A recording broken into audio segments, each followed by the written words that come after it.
If your ink's too slow and your nib won't flow, here's one of the places that you can go.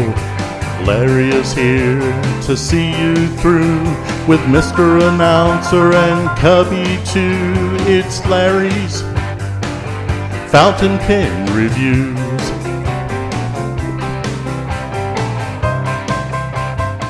All right, folks, welcome to Larry's Zoom Pen Hangout. And today, Eden is going to be our special guest today. And I want you to kind of sit back and relax and see what this young man has to say. He's got a lot to offer.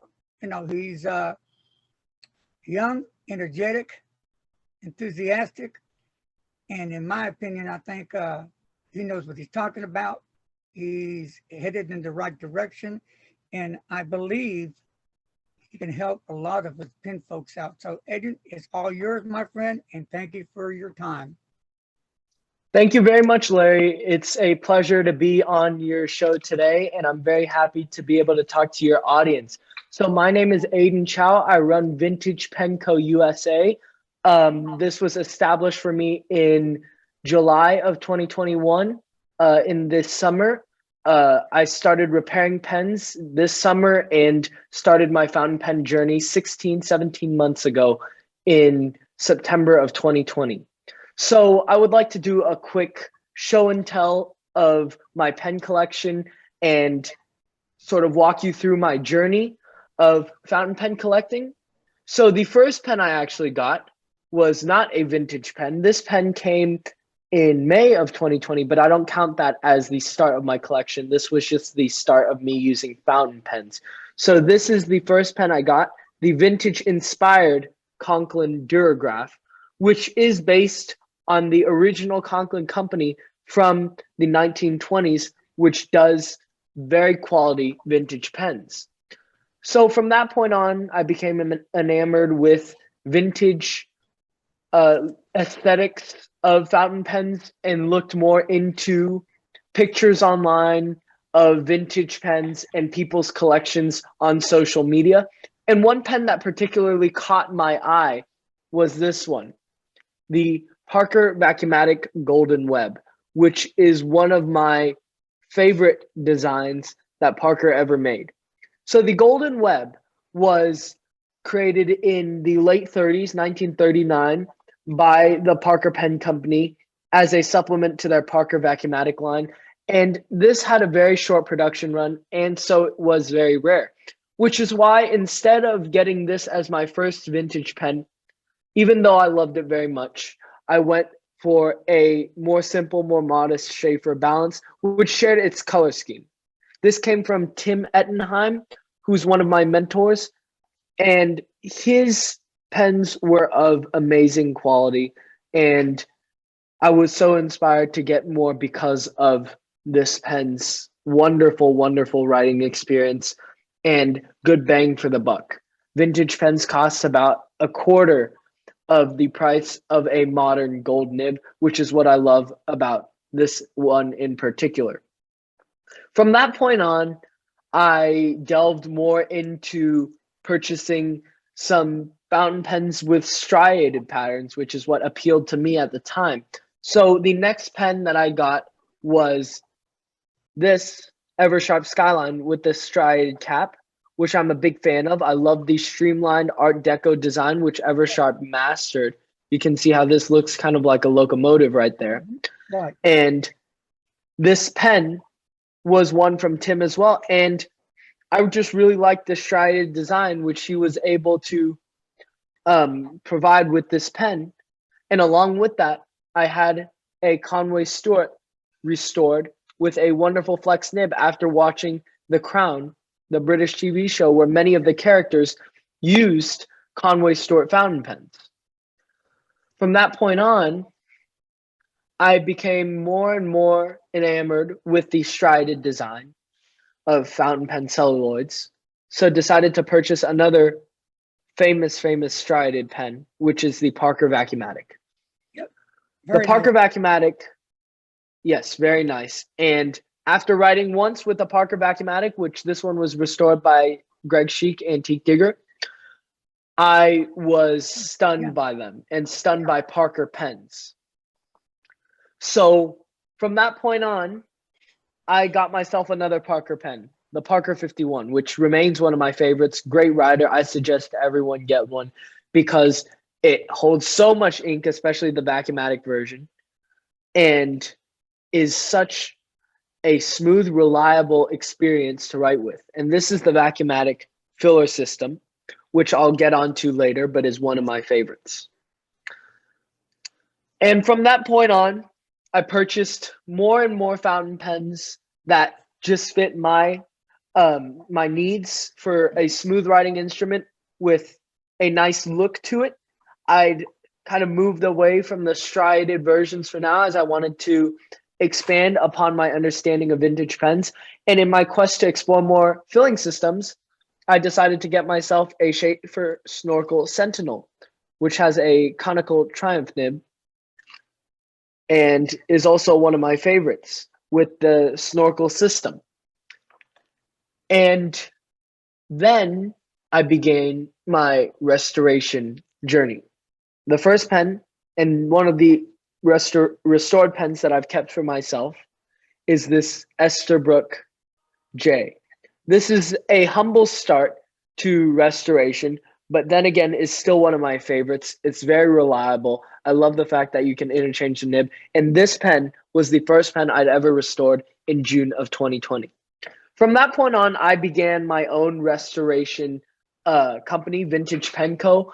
And in addition to the pens that I sell, I've still continued to add to my collection based on what I've liked. This is another Parker 51 that I like. So I've pursued a lot of Parkers.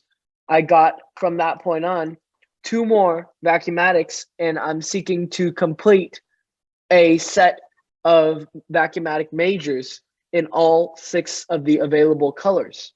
I also, continuing with my inspiration from the show The Crown, got myself a beautiful, one of my Grail pens, the Parker Royal Challenger. And this is one of the most beautiful pens, the most elegant pens that's ever been made with the sword clip. Yeah, I And like it's that. one of my favorites. Yeah, it's beautiful. And it's got a wonderful wet nib. Today, actually, this was my daily carry, and I used this throughout the day. Took a lot of notes with it, and it's got the herringbone pattern, which is beautiful.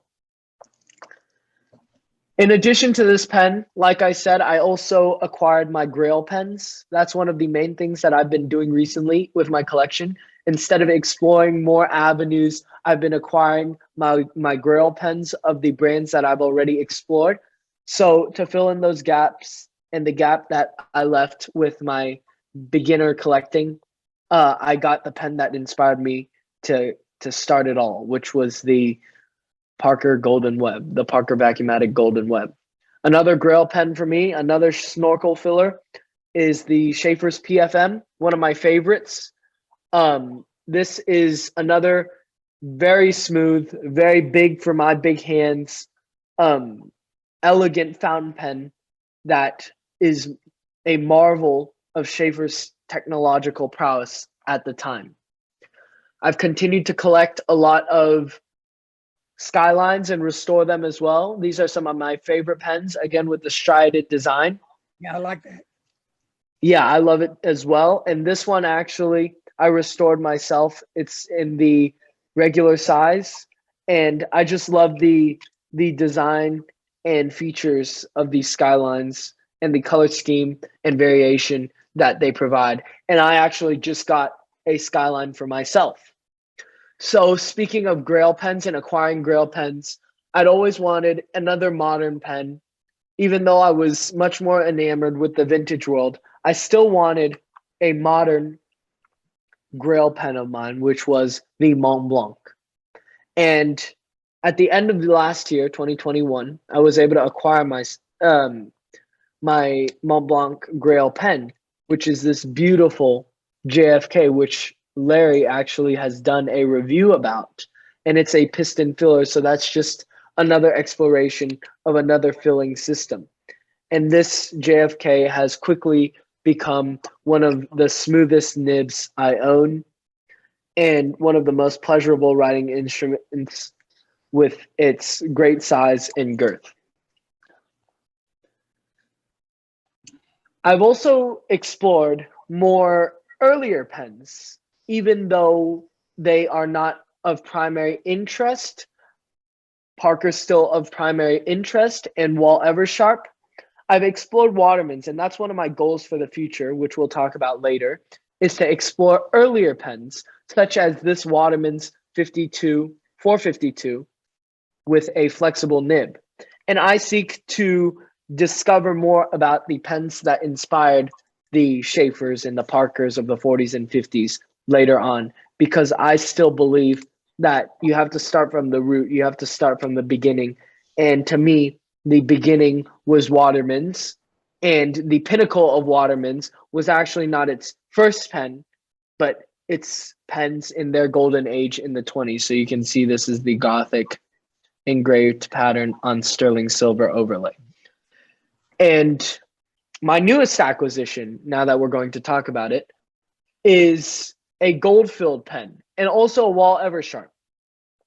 Here is another Wall Eversharp. That is. Yeah, it's beautiful. Wow. Yeah, and this is one of the rarest Wall Eversharps out there, is this Wall Eversharp Coronet. They are not easy to come by, and this came from Mike Daigle. It's from Cliff Harrington's estate, so it's got a special meaning there too. But you can see it's just a beautiful gold-filled pen with a reliable writing experience.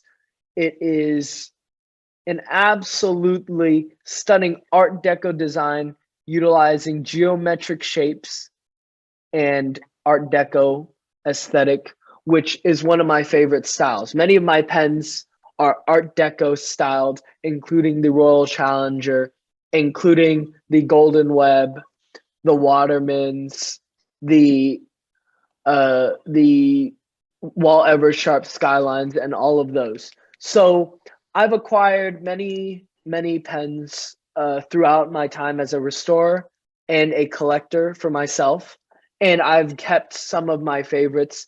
And I hope that these reasons that I've given you of collecting shows my mentality as a collector and shows what I look for, not just because a pen is an investment or a pen is pricey because it's rare, but because it has either value in its aesthetics, values in its backstory, or value in just how much I like it or the contribution that it provides to my knowledge of fountain pens. Yeah, for me, like on vintage pens, I don't go for every vintage pen, but I do have favorites that I do. Like Parker's my #1 vintage pen. Always has been and always will be. Of Me course, too. Waterman, and then Eversharp, there's Esterbrook, and then a few more others, but I'm very selective. I just don't go for everything, not because it's a bad thing. They're just a choice that I've made, and I'm okay with that. And also on a vintage pen, for me, I go about the history of this pen. You know, when was the pen developed? How? Where has it been through? You know, who's had it last? Trying to find out where this pen has been. That is the cool history part of it. You know, sometimes I found out that an old farmer had it, or old ranch hand had it, and somebody found it buried in a field. It's really interesting, some of the stories you can come up with.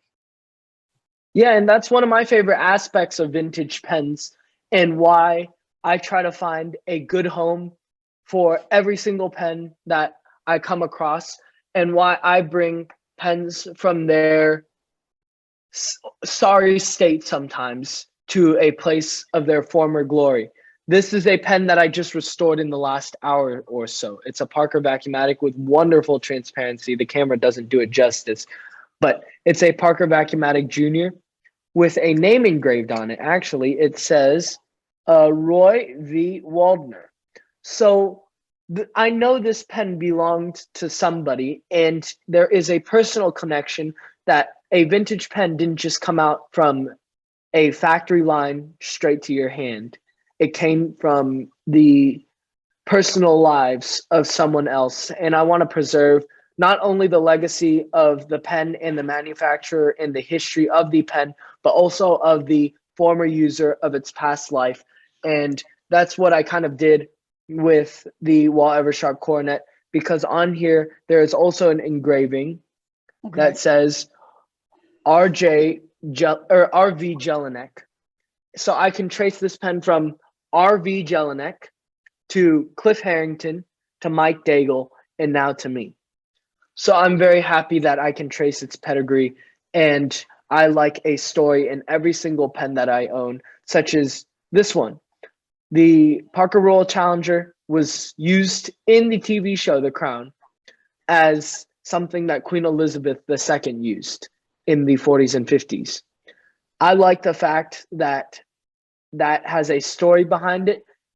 And in addition to its very, very good looks, I think a pen's value is its story and its origin, and why we as collectors enjoy them, not only because of a price tag, but also because of all the nuance and provenance behind a pen. Okay. So now, what is going to be your next journey? You've talked about all these pens. So what's your plans to lay out for the next step? Yeah, so the next step is continuing to expand my restoration work. I've got this book, Pen Repair, and there's many, many restoration processes that are outlined inside the book. So I want to explore processes for different filling systems, different more advanced techniques. And right now I restore predominantly Parkers, Wall Eversharps, and Schaefers, but I do want to expand into some piston fillers. I want to expand into the Schaefer snorkel system, which I haven't touched yet, and also the very hard to tackle vacuum fillers. And I also want to start a catalog, archive, or write a book for vintage pens. There are many old vintage pen books that I own that I'm very happy with, and I hope to relay this information onto newer generations by putting everything to paper and to write stories about the pens and to provide information about them to other collectors as well. Okay, question for you. How did your journey begin? What made you get into this? Well, my journey began with not pens at all, with handwriting, actually. Okay. I've been writing cursive for about a decade now. I've used it throughout school, and cursive always came naturally with the Zehner-Bloser method, or the standard method that everyone was taught in school. However, I like to discover the history behind handwriting, kind of like how I discovered the history behind pens, and discovered that, to me, Spencerian method of handwriting was the most attractive, which is what I learned to be a part of my everyday writing. So since I've been writing cursive for that many years, I ventured into fine writing instruments, but only just a peruse online. So out of pandemic-born boredom, I decided to purchase a fountain pen because I wanted to use something that was used by those who wrote cursive on an everyday basis, a contemporary of cursive, so to say. And I purchased a modern pen, but was always more inspired by items that actually belonged in the time period that cursive was used, that were actually truly from a time when Spencerian or Palmer methods of cursive were actually being taught. So that's how I ventured into vintage fountain pens, and sometimes on covers of fountain pen books or magazines, I could see some of my favorite pens, such as on this cover, I could see some of my favorite pens and go and acquire them. And that's pretty much what I did. And many of these are Grail pens, but you can see this Grail pen, the Coronet, I just acquired. So it was more about just feeding a hunger for a writing instrument that fit the time of vintage pens and vintage handwriting. So to have that all become compiled was what got me into vintage pens. So did you ever use a ballpoint pen at one time? Oh, of course. And I've still got my ballpoint pens around. I don't use them, but if I have to take quick notes or don't have a fountain pen around, I can vouch for the Pilot Good G2, brand. Mhm. Pilot G2 ballpoints or roller balls. The Pilot G2s are made by the same Pilot that makes some of our favorite modern writing instruments, the Pilot Custom 823, the Namiki pens, the Pilot Vanishing Points. All of those are made by this company, and I believe that they carry their craftsmanship and quality into their ballpoint pens, but there's nothing that can match a good vintage pen. You can just see the two blue pens together. There's no match in terms of style Right. or look or performance versus the Pilot G2 and the Parker Vacuumatic or something like that. But yes, I still do have the ballpoints around. I still have the pencils around. If it's practical for me to do so, I do use them. But I would say 90% of the time for everyday writing, I would use a fountain pen. So when you're out and about and you have one of your fountain pens with you and you're using them, do you ever get people come and ask you, what is that or what are you doing? Oh, of course. And I always respond with a history lesson. I think it's very important to describe that, hey, your ballpoint pen that you use or your pencil came from my fountain pen that was created long before the ballpoint ever existed. So I preserve the legacy of the pen in general and writing in general by writing in a form that is an art and using a pen that is functional art. So I definitely think they're eye catchers, and many of my fountain pens are eye catchers. And I appreciate it when people have interest, because every potential person that ventures into this community is someone who was at one point just interested from someone else's writing or someone else's pens. So my next question is, how did you get into repairing a pen, restoring these vintage pens? Because it takes some work to do that. You just can't go into it and start working on it when you know nothing about it. I know you purchased some books and you studied and you probably watched some videos and did your homework. Yeah, so in terms of restoration, I just saw the price of a restored versus unrestored pen online. And I used to buy from only fountain pen retailers, not saying that I don't anymore. I still do. Many of my personal pens are bought restored. Many of them are bought unrestored. But I found the difference is that buying something unrestored provides a lot more variability if you are willing to invest in the tools, invest in the time to repair those pens. So I think it's much more of a long-term solution to get into restoration. But in terms of if you want to collect a nice writing instrument or buy one right off the bat without much dedication to the craftsmanship side of it, the artisanal side of the restoration, then by all means buy from a restorer. And I highly encourage it, not only to support me, but to support many of the other restorers out there who do very quality work.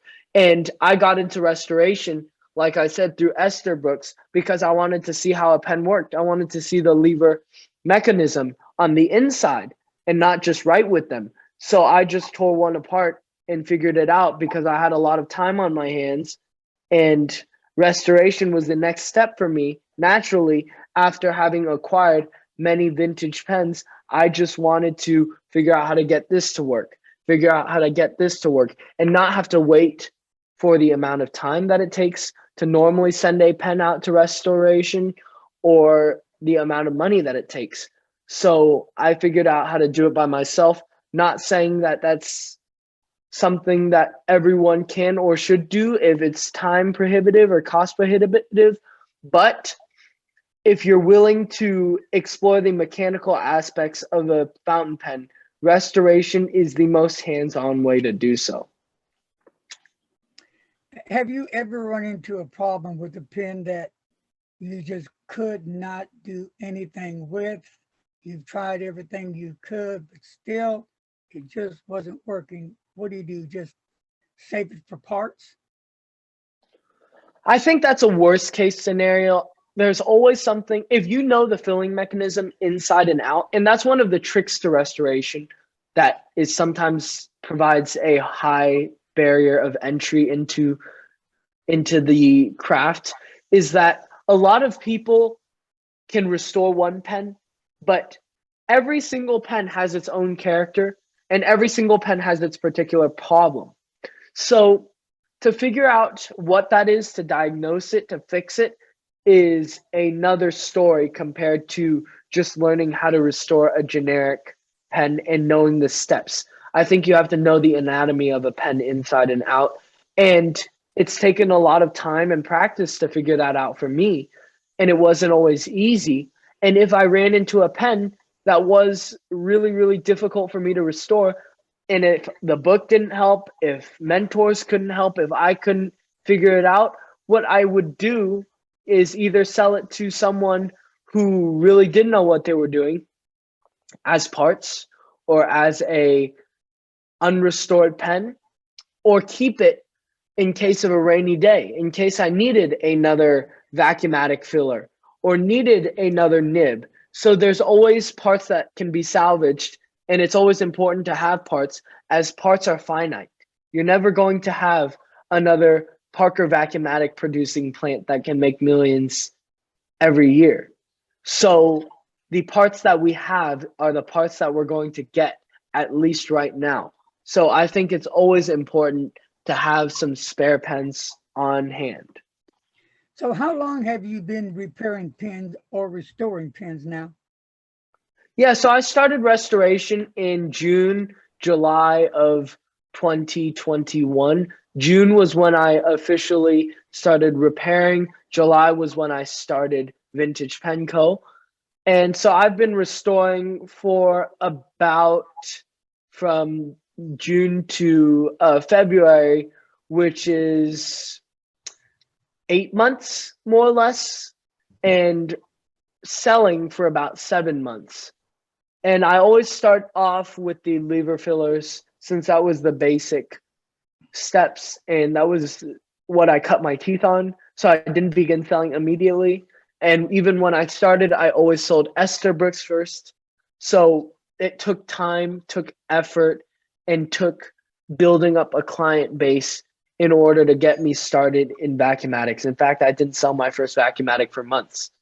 And I didn't sell my first, button filler for even longer than that, because I just never delved into that. So I have to cut my teeth on learning how to restore something first, then begin selling it once I have the confidence in my product. And that's always important, to have quality assurance. So what size nibs are you offering in the pens? I usually write with a fine to a medium. It's always something, usually on the stiffer side. I have, this is a medium nib more or less that I'm using right now.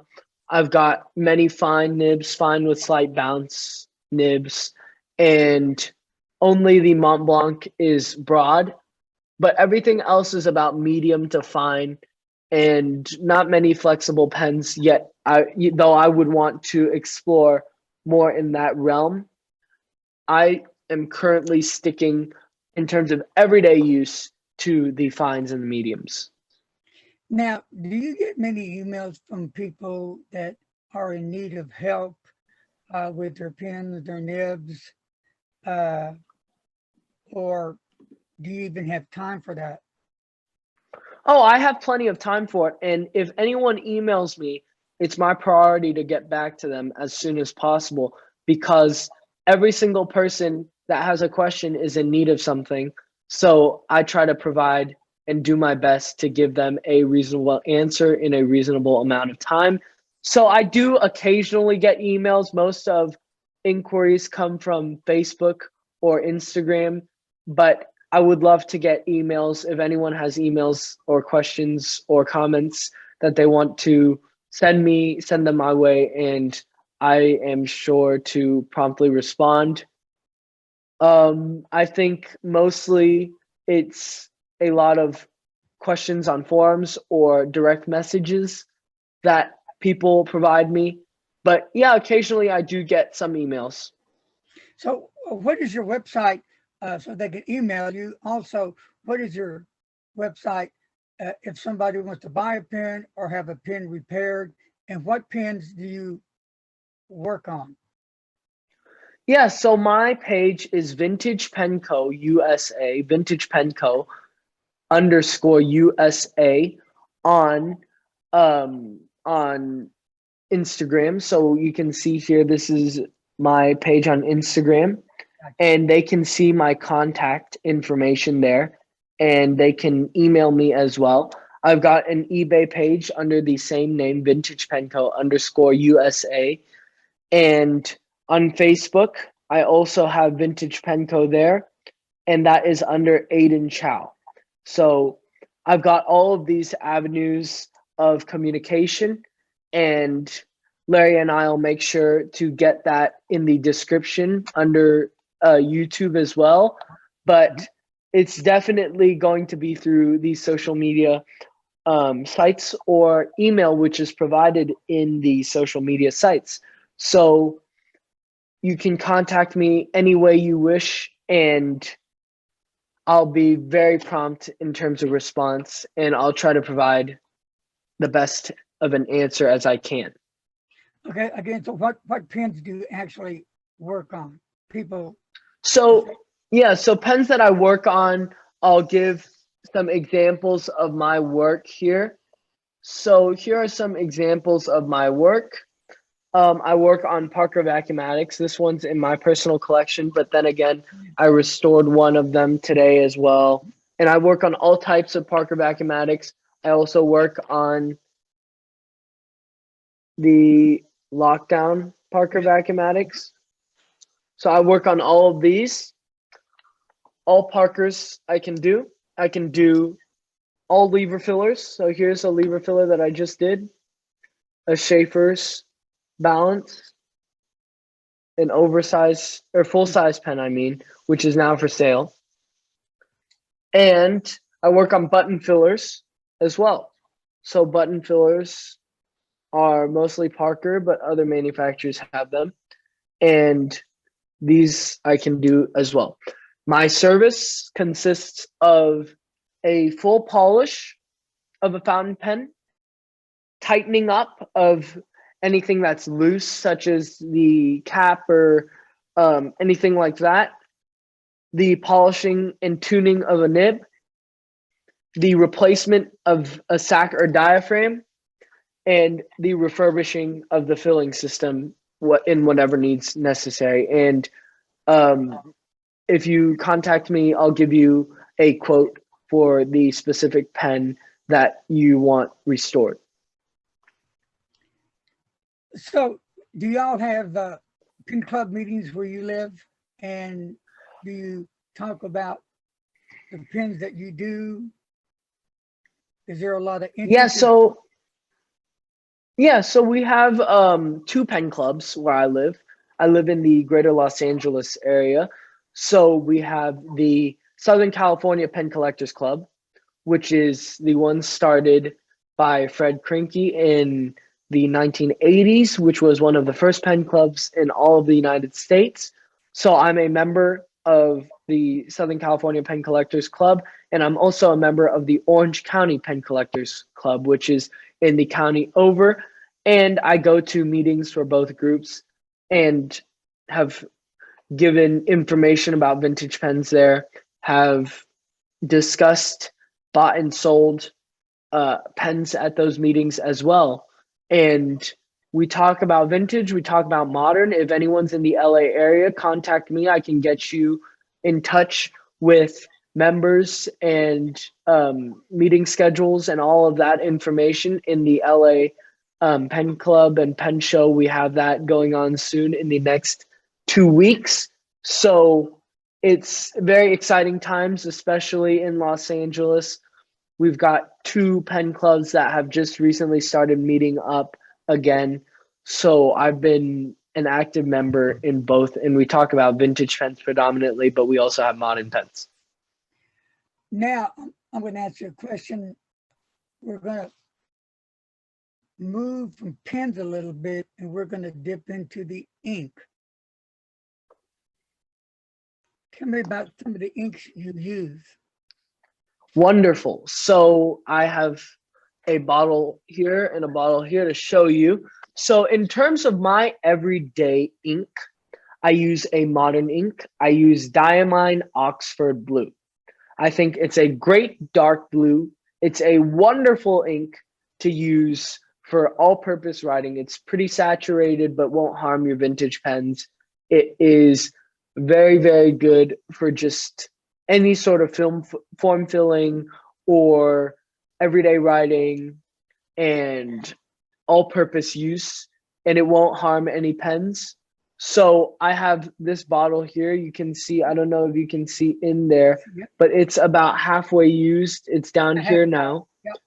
Yeah, so it's pretty used up, and I use this as my everyday ink and have been for about the last year or so, and I really appreciate that ink. I use other very dark colored Diamine inks. I'm a fan of the dark colored inks. So in my warmer color pens, such as the brown pens and the gold pens and the red pens, I use Diamine Macassar, which I have in a small bottle, and that's a very dark brown. And in my green pens or black pens, I use Diamine Green Black, which is a very, very dark green, bordering on black. And I also have a bottle of Diamine Oxblood, which sometimes I use in my burgundy pens and also when writing holiday cards.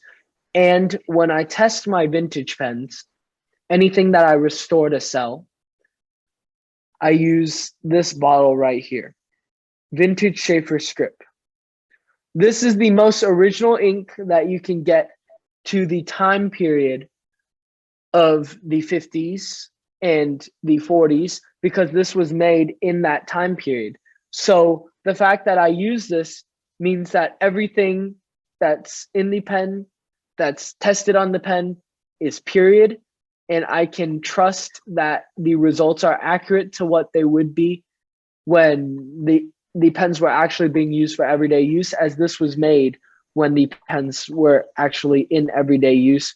So when I'm doing writing samples, when I'm doing sketches with pens that I plan on selling, it's always with the Schaefer Script. But I prefer dark colors and blue blacks, green blacks. But my favorite ink so far is Diamine Oxford Blue, which I have a bottle that's being used up pretty fast.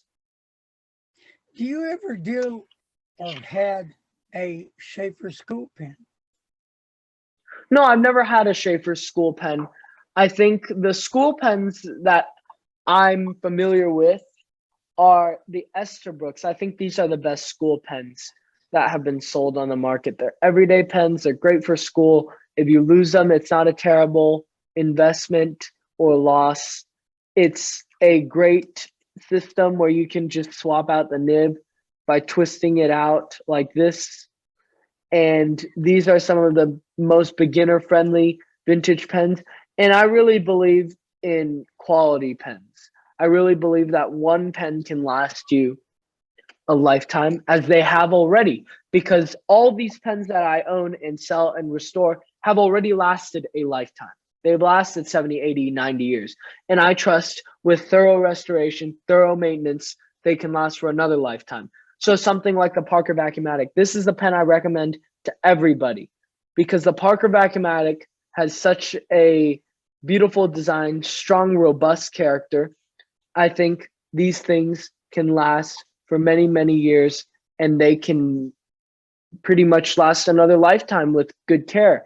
So I think one Parker Vacuumatic is better than 10 school pens, in my opinion, because of the fact that it's so beautiful, it can be an heirloom, and it can be passed down and sustained for many, many years to come. Well, growing up, the pen I learned to use and write is the Schaefer school pen. Parker. Schaefer, was it a Parker school pen? Or the Schaefer? Yeah, so the Parkers and Schaefers and Cross, Watermans, they all made school pens. Pretty much every company did, because fountain pens at the time were not just for adults like they are today, or they're not just for professionals or for people that had to write a lot. They were for students. Every student was required to have one in the 50s and 60s. And most students got either a Parker, a Schaefer, something cheap that they could afford to lose at school, or an Esterbrook. And I think the value of having something like that is, at the time, the Parker's Vacuumatic was sold for $12, I believe, $12.50, which was equivalent to a day or a week's salary for some people. So it was a lot of money to put into a pen, kind of like what we would do with a modern Mont Blanc today would be the equivalent of some of the more premium vintage pens. And I think they have, you know, a wonderful, wonderful writing characteristic to the more high-end vintage pens, but also the school pens were made for everyday use too. So they couldn't be lacking in quality either. And they sustained many, many, many years of good writing.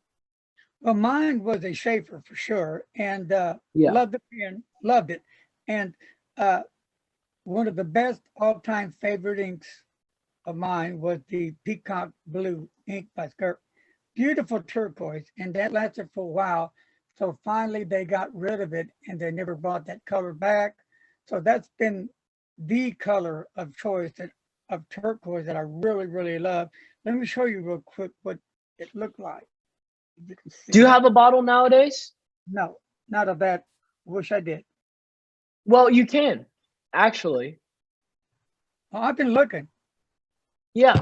So Peacock Blue is, and like many, many vintage inks, are available for sale on eBay and such. And I buy my vintage inks from there. And Schaefer Script Peacock Blue is one of the more desirable colors. So back then, even though we think about it now, vintage pens were just as colorful as vintage inks. So I believe that it's definitely possible to resurrect your love for that ink, because they're still in the market today. And that's what I love about inks. They don't go bad as often as one would assume. So you can always get vintage ink. You can always get vintage paper. You can always get vintage pens. And I think it's always just carrying along a piece of history with you. So sometimes for pleasure, I fill my pen with some vintage inks just for fun, because I like to write with something that was from the period, with something in it that was from the period. And vintage inks are still high quality, even to this day, 70 years from when they were made, I think or more. so. Yep. Yeah. I think so. Do you prefer a cartridge or a converter? I don't use that many modern pens, but I definitely prefer a converter. I think converters are internal filling systems that can be connected to a pen. So here I've got a converter in my Conklin Durgraph. Again, I don't have that many modern pens, so I'm not the authority on this whatsoever, but I think converters are reusable. They are easier to just fill, and you can use a bottled ink for them. So I believe using a converter is much more, allows you to explore many more avenues in terms of inks rather than a cartridge, which is usually proprietary. So let's say somebody emails you and they need a certain pen repair. Is there a waiting time? How long do they have to wait? For me, I'm pretty prompt with restorations. I usually get a pen done the day that I receive it. So their waiting time from the time that they ship it to me or it arrives on my desk to the time that it's out is within a week. That's my guarantee. So I always try to get a pen done within a week. And from the time that we start talking about it to the time where it's back in their hands, it should be no more than 2.5 weeks, considering all the shipping, at least domestically within the continental US. And I think the process that one has to go through to get a pen restored should be very personal. So I always communicate personally with all of my clients and give them a personal writing sample, a picture of the pen before and a picture afterwards, and steps along the way, and communicate every step and every decision that I make on the pen in terms of my restoration process, and always try to stay in contact with the client, which I view as not only a client, but a fellow member of the pen community, which is what got me into and gave me the chance and opportunity to become a restorer anyways. You know, they've come out with some new inks for the Parker. I haven't tried Yes. the Schaefer. I haven't tried them yet. I'm just interested. Have you seen them or heard anything about them? Yeah, so I'm not really following the modern ink, the ink scene, at least for Schaefer and Parker and Waterman's, because I've always just used their vintage assortment. So I haven't heard much about those. But I would think the best modern ink company, in my opinion, is Diamine. They've got the widest selection.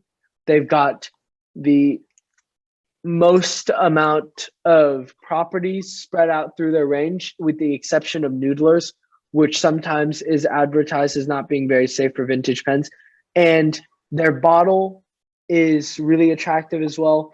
It's got a large amount of ink in it for a low price.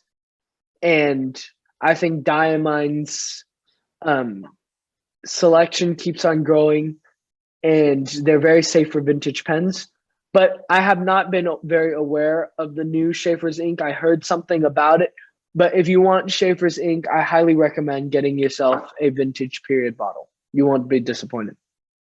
Well, they say it's pretty good stuff. So I probably will get Yeah. some samples. You have to check them out and see what they're like. I am curious, see how well they're made.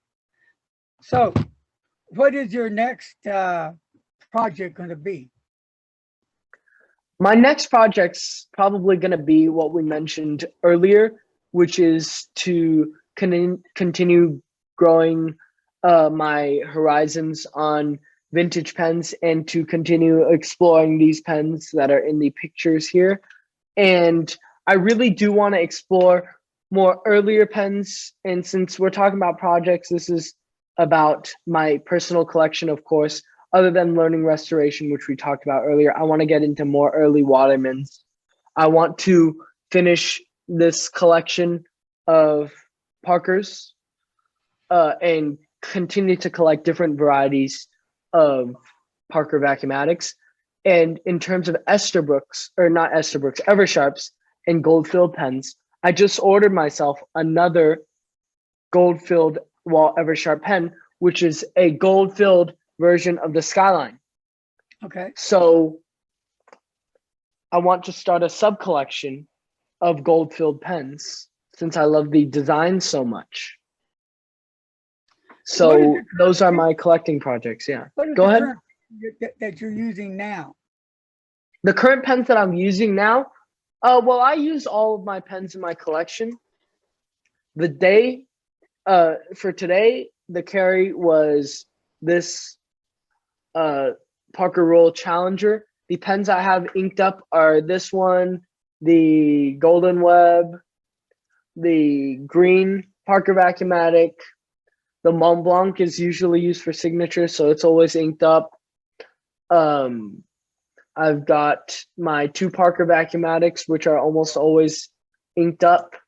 I don't believe either of them have been uninked for a while now. And the Schaefer's PFM is almost always inked up as well. So I always have a large amount of pens inked up. And of course, the Wahl Eversharp Coronet, which is my newest acquisition, is inked up as well as a Skyline. I always tend to have a Skyline inked up. So the majority of my pens are inked up, and I use them on a rotating basis daily. But today my daily carry was the Royal Challenger, which I'm a big fan of. It's got a great nib. Now, before we get done with this, how would you get somebody to get interested in a fountain pen? One, they don't know what a fountain pen is. Two, all they use is ballpoint pens. And then, well, I would just, yeah, go ahead. And then when you see them, you start having a conversation, and it leads up to a fountain pen. And then, of course, they're going to tell you, I don't know what that is. How would you get them interested in it? Well, in terms of fountain pens, and actually this is what I do with many of my clients, a lot of which are new to pens, many people who don't know about pens at all. If I'm with them, I give them a ballpoint, I give them a fountain pen, I teach them how to hold a fountain pen, what a nib is, first of all, and have them write with it, and immediately they'll feel the difference. If you're holding a fountain pen right and you're writing with it, it's much better in terms of feeling than a ballpoint ever will be. So I show them, first of all, that if it's over the internet, of course, I'm going to send them some pictures of some really nice vintage eye catchers, and just show that pens have a personality too. I think that's the most important thing. If you get a fountain pen, you're not buying it just because of its nib or just because of its writing experience difference, even though some people may. You're buying it for the difference in looks, the fact that a vintage fountain pen is collectible versus a modern Bic stick. You're collecting the stories that each fountain pen tells as well. So I talk about how maybe this Parker Vacuumatic, which was made in 1943, was brought into World War II. Or maybe the fact that the Parker 51 here was used to sign the peace declaration between the US and Germany, and how Queen Elizabeth II still carries a Parker Vacuumatic on her person to this day, and how the Eversharp Skyline was designed by a designer who designed the one of the most famous trains in the world, and also relating it back to art as well, the nuances of what Art Deco is, and relating it, the fountain pen, to an art form is always really important when talking about fountain pens. So my goal is to make fountain pens relatable and to show people that there's history, there's stories, there's a background, and there's always something deeper than just putting pen to paper with a fountain pen. You're doing it because there's something else. And that's what I like about vintage pens. I like the history, the story about the fountain pen. Very much so. It all together. I mean, it to me, it's interesting. Where has this pen been? Who's had this pen last? You know, but if this pen could only speak, what stories it would share with us. That's exactly. And that's how I feel about collecting every single vintage pen. I open a new window into a life that it had 70, 80, 90, 100 years ago. And every single pen has had a different story. Not one of these pens in this tray here, in this whole tray, belonged to the same person at the same time. They all came from different places, and now they all reside in this pen tray, in my home, in my collection. So I believe that the collection that I've created is an amalgamation of stories from everywhere across the United States, across the globe, and now they're all with me.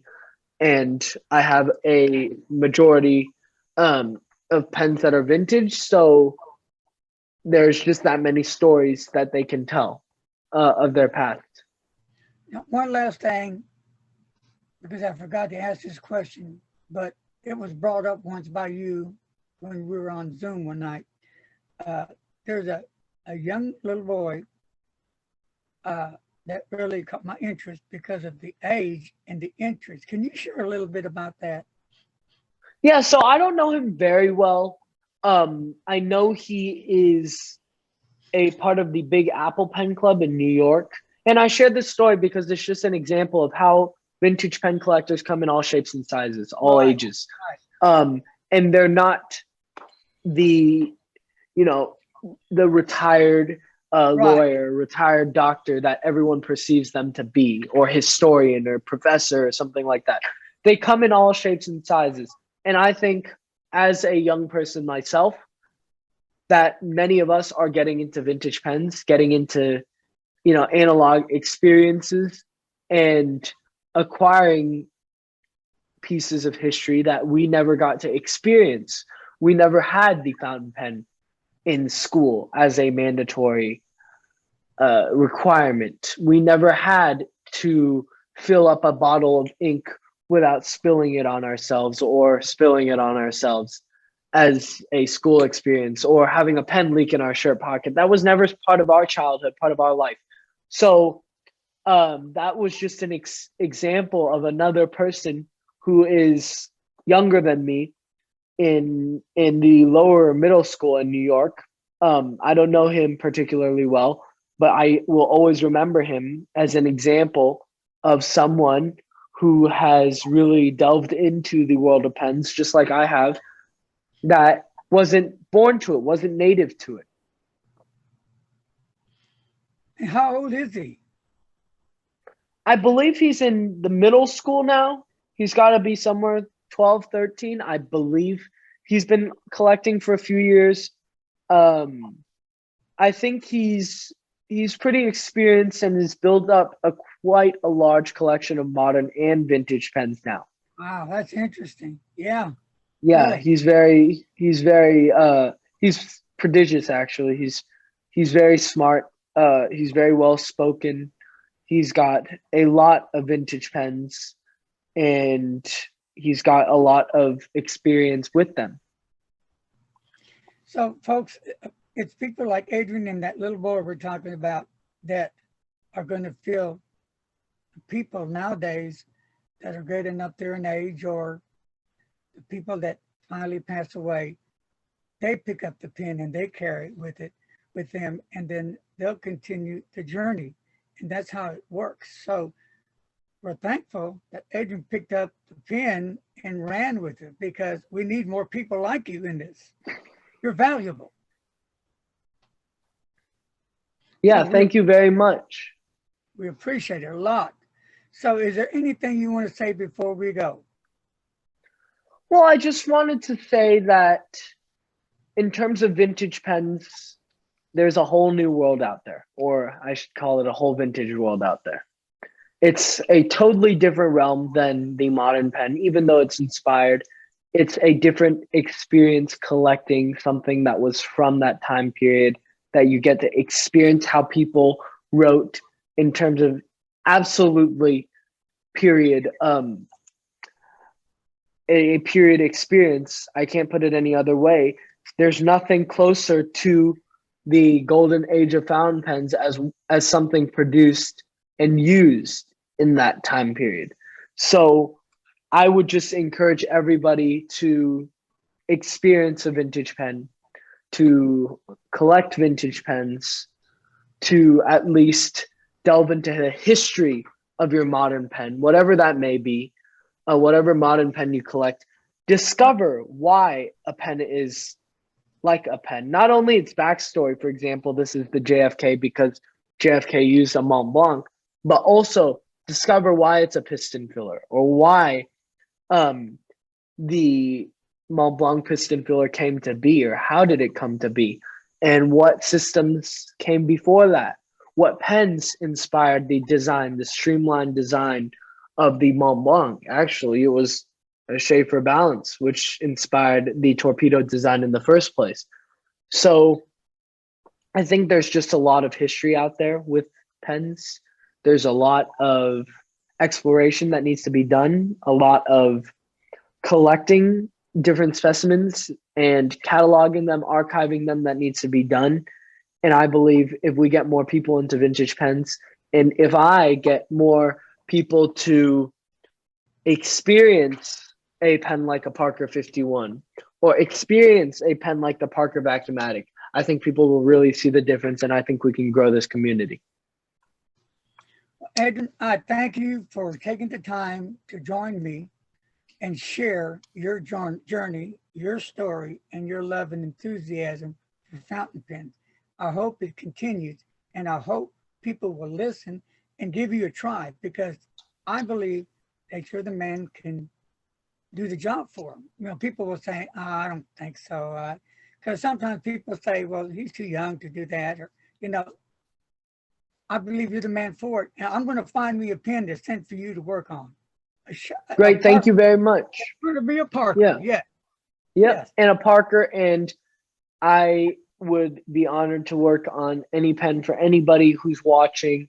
It's an absolute pleasure working on someone else's pen and knowing that it came to me in a worse state than it left me.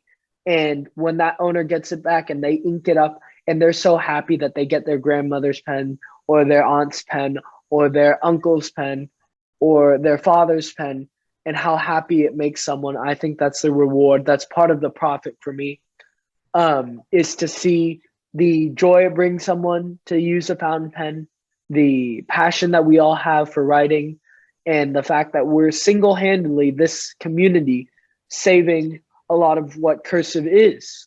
We're saving something that's a dying art. And I believe the more we can get this out there, the more we can collect pens, and the more we can get our own pens to other people, it's going to be a bright future from here. And I'm glad to carry on the torch from the older generations. And I'm honored to do so. It's an absolute privilege. And I hope that everyone feels the same way. If you are also young, I implore you to discover the wide world of vintage pens and to explore with me. And feel free to contact me and we can discuss our love of pens together. Feel free to journey with me. Feel free to ask questions to me about any vintage pen needs, because I'll be there to explore with you and to deepen your own interest into vintage fountain pens. And Now, that's my mission. That's my calling. here's a big thing for me, and it may sound stupid, odd, weird, but when I send you the pen to work on, it's going to be in your hands. You're the man that's touching, working it. So you're part of that history involved in this pen Right. now, because it's been here, here, here. Now it's there with you in your hands. You're doing the operation. You're overseeing it. So that's what's really cool. You know, Andrew had it in his hands, been working on it. Now it's back and boom, it's ready to go. To me, I've always found that, I don't know, interesting. And that's one of the, you know, again, that's profit is not all about money in this hobby. It's a hobby. It's a Yeah. community. That's what we've built. We haven't built a business machine. Even though this is a business, we haven't built an enterprise just focused on profit. We've built something that's more than that. We've built something where we can all work together, we can all collaborate, and we can all experience every single pen that we touch. So a pen like this that's been restored to me, if I send this to you or if I send this to the client who sent it to me, for example, the pen that I'm selling right now, this Parker 51, it came from an unknown, but I've worked on it. I've restored it. I've made it right again. And now it should be heading to its new owner. And I think that's one of the most important things is that we have this pedigree. We have this lineage that we can trace our fountain pens. And I'm honored in every single addition I make to any pen's lineage, whether I restore it, whether I buy it, whether I sell it. I'm always very happy to be a part of that. And like you said, Larry, every pen that I work on, it's part of a story. And for it to be worked on by me is part of its history. And the fact that it's been worked on and restored and brought back from a sorry state is part of its journey. We all have highs and lows. All pens have highs and lows. Yep. And my journey and my calling is to bring a pen from low all the way back up to its former glory. Like I've always said, every pen has their own personality. Correct. They all have character to them. And Yep.